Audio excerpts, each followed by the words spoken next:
जन्म जन्मांतरों में, वर्तमान के जन्म में या पीछे के जन्म में, बिना कोई दंड भोगे उन वृत्तियों का वो निंदा करके नाश कर रहा है। कितना कृपालु है, हम जान नहीं पाते। हमारे हृदय में वो शब्द जाकर जलन पैदा करते, हम उससे द्वेष कर बैठते। नहीं, उपासक की ऐसी वृत्ति नहीं होती। निंदक नियरे राखिए आंगन कुटी छवाए।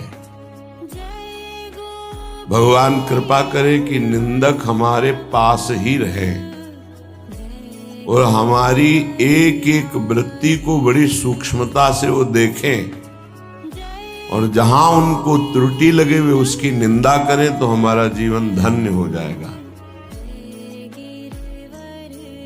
बिना किसी साबुन के, बिना किसी पानी के वो हमारे अंतःकरण को निर्मल कर देते हैं। निर्मल करे शुभाए।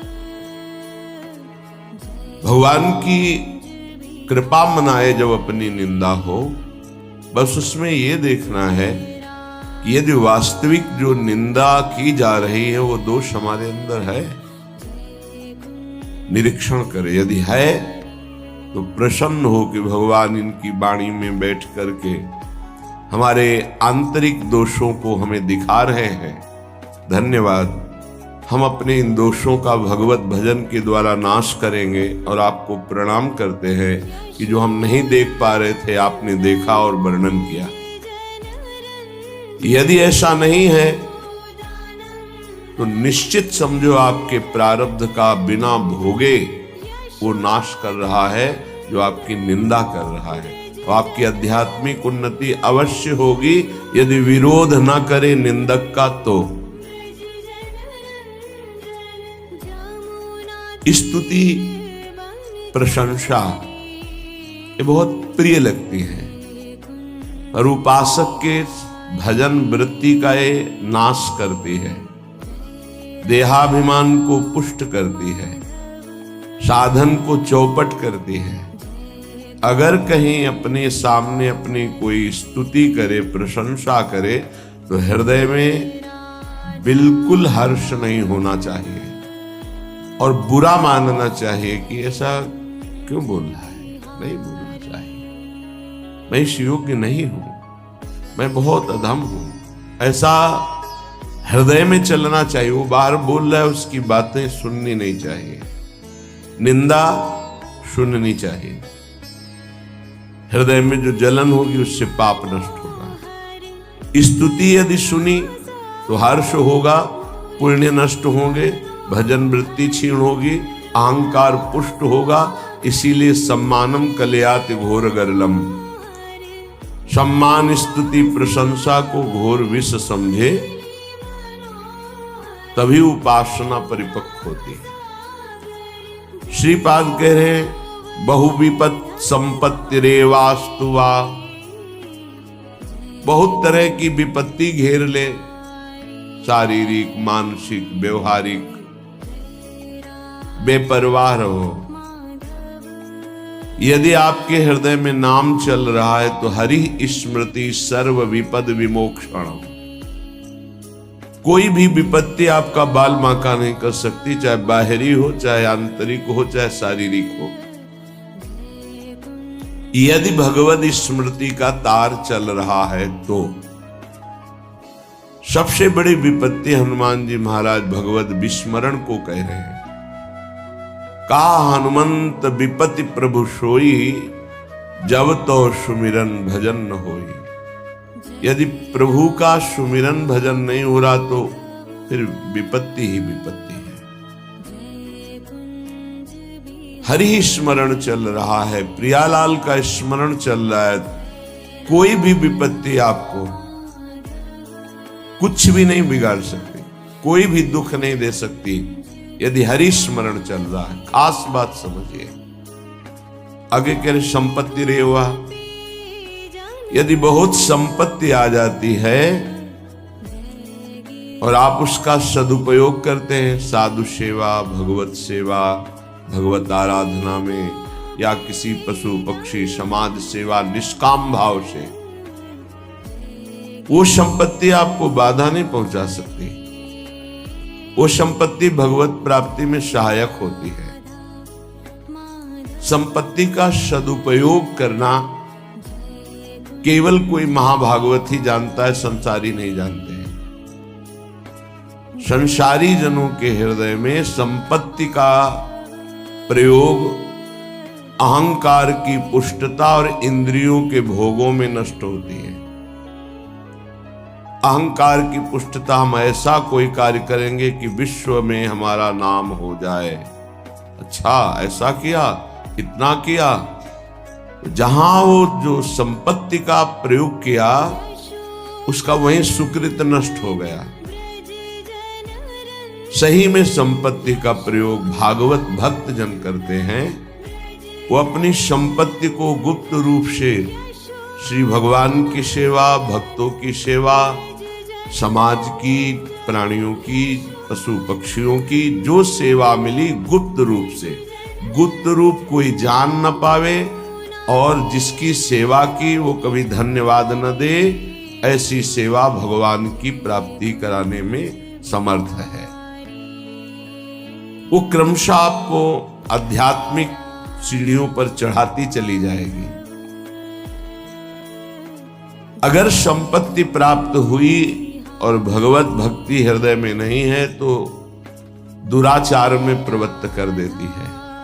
मदिरा पीना, व्यभिचार करना, जुआ खेलना, मनमानी मनोरंजन करना और अपने नाम के लिए धन का बिल्कुल दुरुपयोग कर देना, जो ना यहां मिलेगा ना वहां मिलेगा।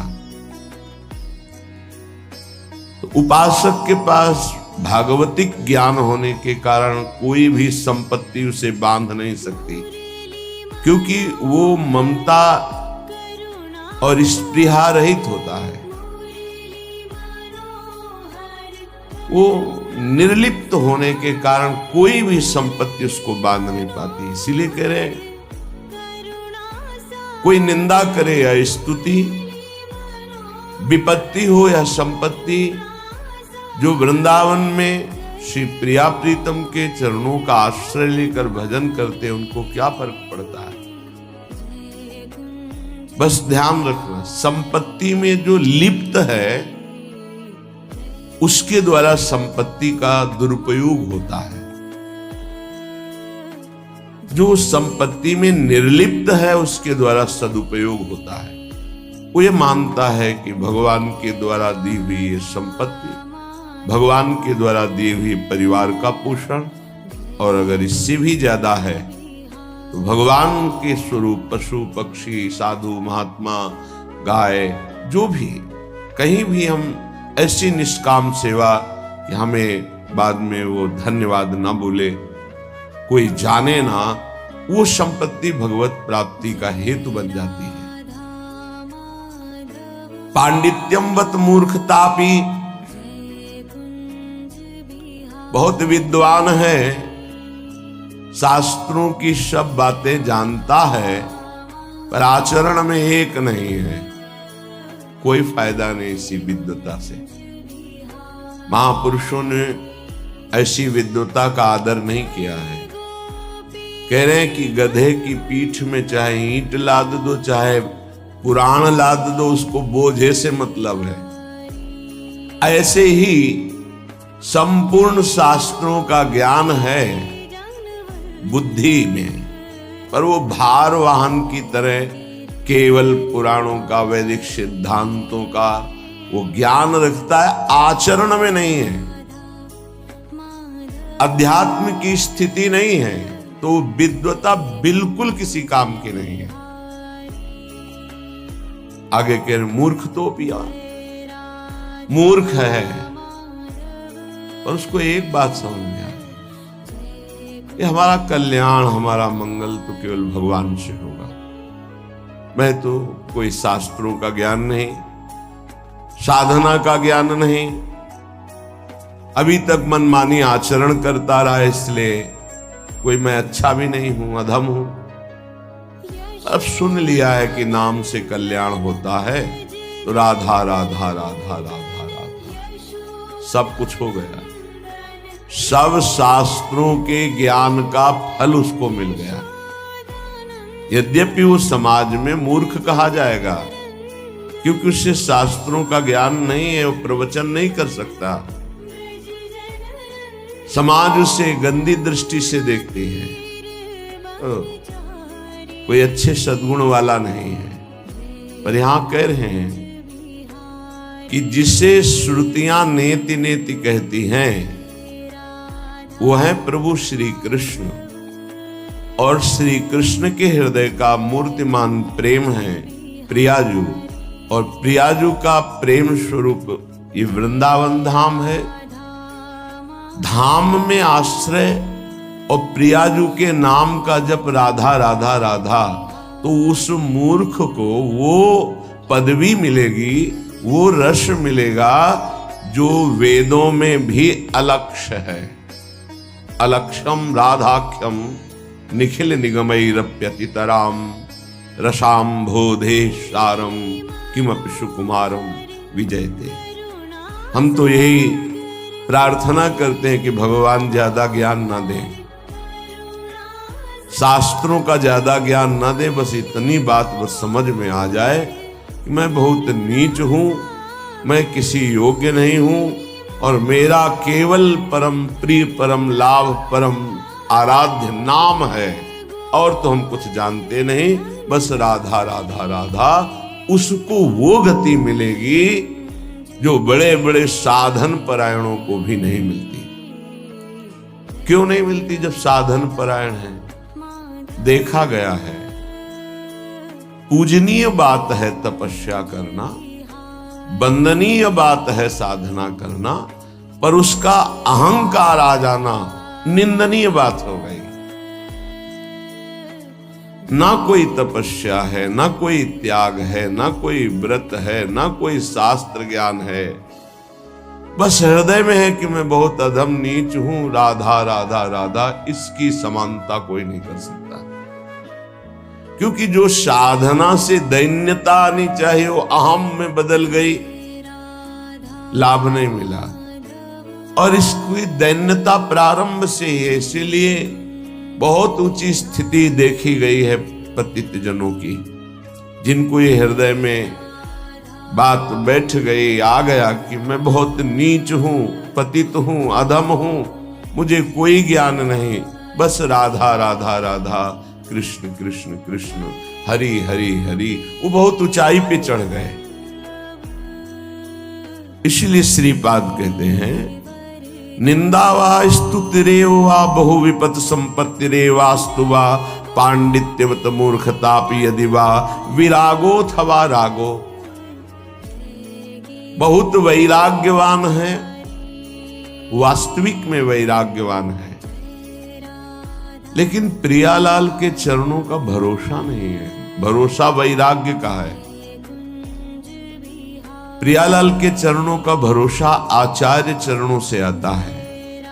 आचार्य चरणों का परिचय गुरुदेव से होता है। जिनका गुरुदेव में, आचार्य में पूर्ण प्राण समर्पण भाव नहीं है, तो ना पाई है बिन स्वामी या केली, विपिन बसत वैराग्य जुत ज्यों लरिकाई खेली।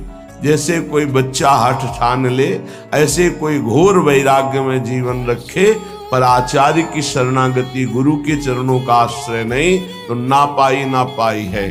प्रियालाल की जो रसमयी भजन वृत्ति है वो पा ही नहीं सकता। तो ऐसे वैराग्य का क्या, बहुत वैराग्य है पर हृदय में प्रभु के प्रति बिल्कुल अनुराग नहीं है, ऐसा भी पाया जाता है।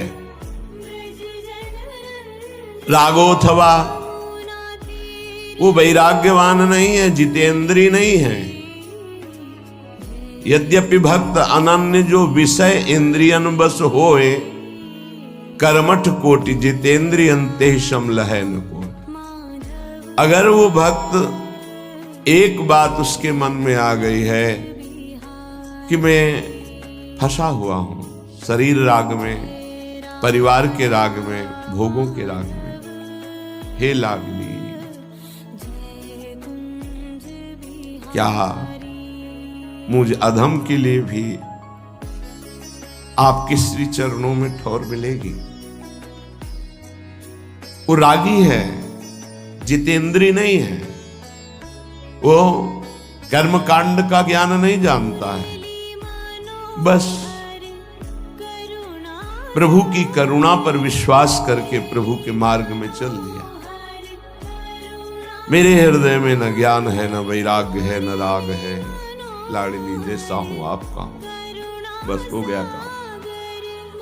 कह रहे यद्यपि भक्त अनन्य जो विषय इंद्रियन बस होए, विषयी है, इंद्रियों को वश में नहीं किया, इंद्रियों के वश में है, उसकी समानता करोड़ों जितेंद्री करोड़ों कर्मकांडी नहीं कर सकते, क्योंकि उन जितेंद्री कर्मकांडी को अपनी जितेंद्रियता और कर्मकांड का अभिमान है।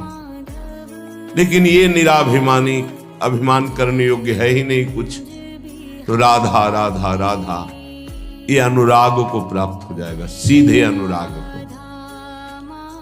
एक अर्थ ये हुआ। दूसरा अर्थ हुआ, श्रीपाद कह रहे हैं अब मैंने प्रिया प्रीतम का आश्रय ले लिया है, कोई स्तुति करे या निंदा, विपत्ति आवे या संपत्ति, विद्वान बना दे या मूर्ख, बैरागी बना दे या रागी, मुझे इससे कोई फर्क नहीं पड़ता। अब मैं राधा राधा ही कहूंगा और श्री धाम वृंदावन की भूमि में अपने प्राणों को त्यागूंगा। बहुत ये दो भाव इस श्लोक के। तद वृंदा विपिनम न जीवन मिद स्वप्ने भी हातुम क्षमा। मुझे यह पता है कि वृंदावन मेरे अपराधों को क्षमा कर देगा। बड़ा क्षमा में स्वभाव वृंदावन का है और मुझे कभी नहीं त्यागेगा। इसलिए मैं वृंदावन का आश्रय वास स्वीकार करता हूं और आजीवन प्रियालाल के चरणों का आश्रय लेकर रहूंगा। वृंदावन मुझे नहीं त्यागेगा, मुझे भरोसा है कि बहुत क्षमाशील है वृंदावन। कोटि अपराध बन जाए तो भी अपने आश्रित को वृंदावन कभी छोड़ता नहीं। हाँ, वो जाना चाहे तो जा सकता है, नहीं वृंदावन कभी बाहर नहीं करेगा। श्रीपाद कह रहे हैं श्री वृंदावन कभी स्वप्न में भी नहीं त्याग कर सकता अपने आश्रित का। इस भरोसे पर मैं आजीवन ये संकल्प लेता हूं कि श्रीधाम वृंदावन में आमरण वास करूंगा। जब तक प्राण है कभी बाहर नहीं जाऊंगा, अपने शरीर को यहीं पूरा करूंगा। शरीर से कोई अपराध बनेंगे, मुझे विश्वास है कि श्रीधाम वृंदावन क्षमा करेगा और स्वप्न में भी कभी हमारा त्याग नहीं करेगा। श्रीपाद कह रहे हैं ऐसा हम क्यों संकल्प ले रहे हैं? क्योंकि राधा पदांक भूषित, ये वृंदावन की रज हमारी स्वामिनी की चरण चिन्हों से युक्त है। जिन चरणों का लाल जो अपने हृदय में गुप्त रूप से आराधन करते हैं, श्यामाजू के चरणन की बलिहारी, जे हैं बसत किशोर लाल के प्राणन मध्य सदारी, वही चरणारविंद से चिन्हित ये भूमि है। इस भूमि में जो हमने आमरण संकल्प लिया है वो केवल इसी परम लाभ के लिए कि इस रज का सेवन होगा, और इसी रज में जब प्राण त्यागेंगे तो हमें श्री जी के चरणारविंद मिल जाएंगे, श्री जी का सानिध्य मिल जाएगा। वहीं लालजू, वहीं हितजू, वहीं गुरुजी सब विराजमान है। ये जितने महापुरुष हैं सब वृंदावन में विराजमान हैं।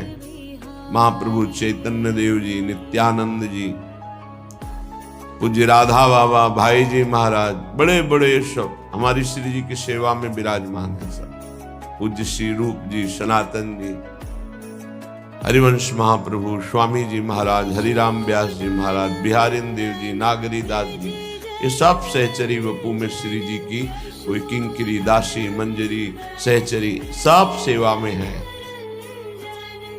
धाम की कृपा होगी तो आपको अनुभव में आने लगेंगे ये सब। राधा पदांग, हम कहाँ रह रहे हैं। गजब हो गया, कितनी असीम कृपा। ये हमारे भाग्य से नहीं मिला है, ये हमारी किशोरी जी की कृपा से मिला है। जिनको वृंदा विपिन है, कृपा तिन्हीं की हो। नहीं तो ऐसे कौन से आचरण बन गए, कौन सी तपस्या बन गई। क्या तपस्वी, अगर हम ऐसे आचरण और तपस्या वाले होते तो आज आचरण और तपस्या तो बहुत बढ़ चढ़ के होती ना। आज अपनी दशा देखो और श्री जी की कृपा देखो तो रोना आने लगेगा कि कहां मेरे तुच्छ आचरण और कहां स्वामिनी जी की असीम, कहां वास कर रहे हैं। श्री धाम वृंदावन, जहां बड़े बड़े महापुरुष नाली के कीड़ा श्वान या लता पता होना चाहते, वहां मनुष्य रूप में मुझे रख रहे श्री जी।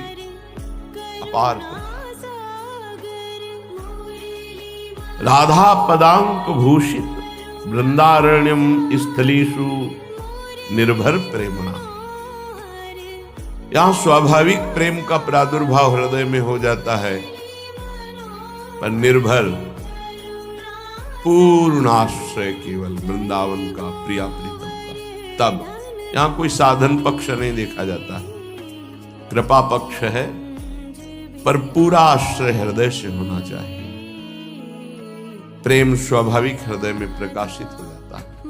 प्रियाजू के चरणारविंद से प्रेम की धारा स्वाभाविक प्रवाहित होती रहती है। सत प्रेम सिंधु मकरंद रसोग धारा, और वो धारा शरणागत के हृदय में जाकर के उसको सींचती हुई प्रवाहित होती। सत प्रेम सिंधु मकरंद रसौग धारा, सारा नजस्रमभिता सर्वदाश्रितेषु। जो गोरे चरणारविंद की दासी हैं, जो गोरे चरणारविंद की शरण में है, ये धारा वहीं प्रकाशित होती है, वहीं प्रवाहित होती है, वहीं सींचती है।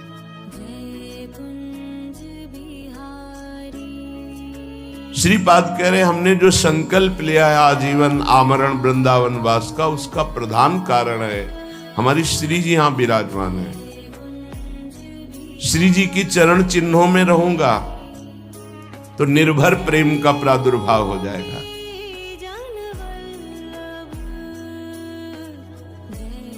हरि हरि कदा लुठामी प्रतिपदम गलदश्रु रुल्लसत। हे हरि, क्या कभी ऐसा होगा कि मेरा गला रुंध जाए और आंखों से अश्रुधारा बह रही हो और मैं इस रज में लौट रहा हूं विकल होकर, राधा राधा राधा। हरि हरि कदा लुठामि प्रतिपदम गलदश्रु रुल्लसत पुलकहा। शरीर पुलकित हो रहा है, गला अवरुद्ध हो रहा है, आंखों से अश्रुधारा बह रही, शरीर में वृंदावन की रज है। मैं लौट रहा हूं विकल होकर, राधा राधा स्वामिनी कब मिलोगी, प्रियाजू कब कृपा होगी। ऐसे इसलिए मैं आमरण वृंदावन का वास स्वीकार कर रहा हूं, क्योंकि ये दुर्लभ वस्तु केवल वृंदावन प्रदान करता है। सर्वम त्यक्त्वा सरस विशद प्रेम पीयूष सांद्रे। इस प्रेम रस की प्राप्ति के लिए जो तुम्हारा माया में सर्वस्व, इसका अंदर से त्याग कर दो। ये अंत में छूट जाएगा। पहले तुम अंदर से त्याग कर दोगे तो तुम्हें बहुत बड़ी उपलब्धि हो जाएगी। यहां अंदर से त्याग की बात कह रहे हैं। अपनापन केवल प्रियाजू से, सेवा पूरे परिवार की, प्रियालाल के सुख की भावना से। अपने कर्तव्य का पालन प्रियालाल के लिए ही है। सर्वम त्यक्त्वा, कहीं कोई प्रियता न रह जाए, ममता न हो जाए, आसक्ति न हो जाए, नहीं तो अगला जन्म हो जाएगा। सर्वम त्यक्त्वा। जब कृपा होगी तो आपको समझ में बात सर्वम त्यक्त्वा की आने लगेगी। हृदय में नाहीन रहो ही मां ठौर। उद्धव जी आत्मज्ञान की चर्चा करना चाहते हैं तो गोपी जन कहती मत सुनाओ। अब मुझे ये कोई ज्ञान या मोक्ष इसकी चाह नहीं रह गई। मेरे हृदय में केवल ललित त्रिभंगी मुरली मनोहर मदन मोहन लालजू विराजमान है। हृदय में जगह नहीं रह गई। नाहिन रहो ही मां ठौर नंद नंदन अछत। जब वो विराजमान है तो फिर हमें ज्ञान विज्ञान किस काम का? नहीं, माना बड़ा आनंद है आपके ज्ञान में। तो उद्धव मन माने की बात, दाख छुआरा छाणी अमृत फल विष कीरा विष खात। विष के कीड़ा को दाख छुहारा है, अमृत फल अच्छा नहीं लगता, वो विष ही खाता है क्योंकि उसका मन मान गया। ऐसे ही मेरा मन मान गया है वृंदावन वृंदावन वृंदावन, प्रियालाल प्रियालाल प्रियालाल। अब सर्वम त्यक्त्वा, साहब अंदर से बहुत परम गुरु हैं गोपीजन, परिवार में रहती हैं, पति हैं, पुत्र हैं, पूरा गृहस्थी का कार्य करती है, लेकिन मुरारी पादार्पित चित्त वृत्ति, एक एक चित्त की वृत्ति कृष्णाकार है, भगवदाकार है। यही साधना है। संपूर्ण परिवार के बीच में रहते हुए भी कहीं कोई आसक्ति ममता प्रियता बिल्कुल नहीं। ना शरीर में परमहंस है, चीरहरण लीला करके प्रभु ने दिखा दिया देहातीत स्थिति गोपियों की। तब रास में प्रवेश दिखा दिया, आई ब्रजनारी सुनत बंसीरो गृहपति बंधु विसारे। परिवार धन संपत्ति मकान इसका तो त्याग है ही है, इस त्याग की स्मृति का भी त्याग है, त्याग की स्मृति का भी त्याग है। तब दर्शन मदन गोपाल मनोहर मन सिज ताप निहारे। ए मोहन मदन त्रिभंगी मोहन मुनि मन रंगी। बड़े बड़े मुनियों को अपने रंग में रंग देने वाले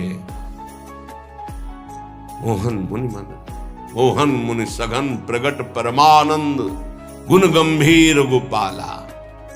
हे परमानंद, इसी की प्राप्ति के लिए मानो दे सर्वम त्यक्त्वा। श्रीपाद कहे मान लो नहीं अंत ही तो ही तजेंगे पामर, तू न तजय अबहीते। श्रुत बनितादि जान स्वार्थ रत ना करुणे सभी ते। अंत ही तो ही तजेंगे पामर, तू न तजय अबहीते। मन पछितई है अवसर भी है, अभी अवसर है, नहीं तो जबरदस्ती सब काल छीन लेगा। तुम अंदर से त्याग दो, भगवान को स्वीकार कर लो, महान बन जाओगे क्योंकि महान के अंश हो। सर्वम त्यक्त्वा, लक्ष्य क्या होना चाहिए सर्वम त्यक्त्वा का? केवल प्रेम रस, बस।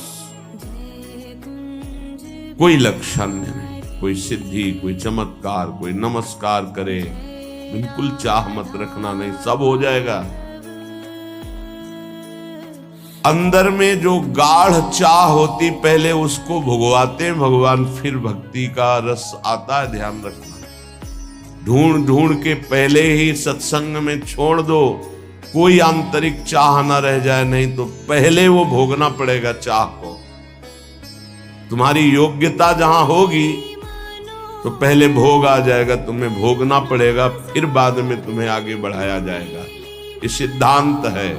पहले ही प्रार्थना कर दो, पहले ही प्रभु से मना कर दो, ये चाह है नाथ, इसको मिटा दो, ये बनी ना रहे प्रभु, मुझे इसकी पूर्ति नहीं चाहिए, इसे मिटा दो।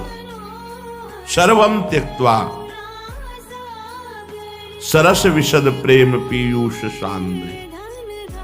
बहुत सरस अमृत में जो प्रेम है वो लक्ष्य हो जाए। मुझे सिर्फ प्रियालाल से प्रेम चाहिए। सर्व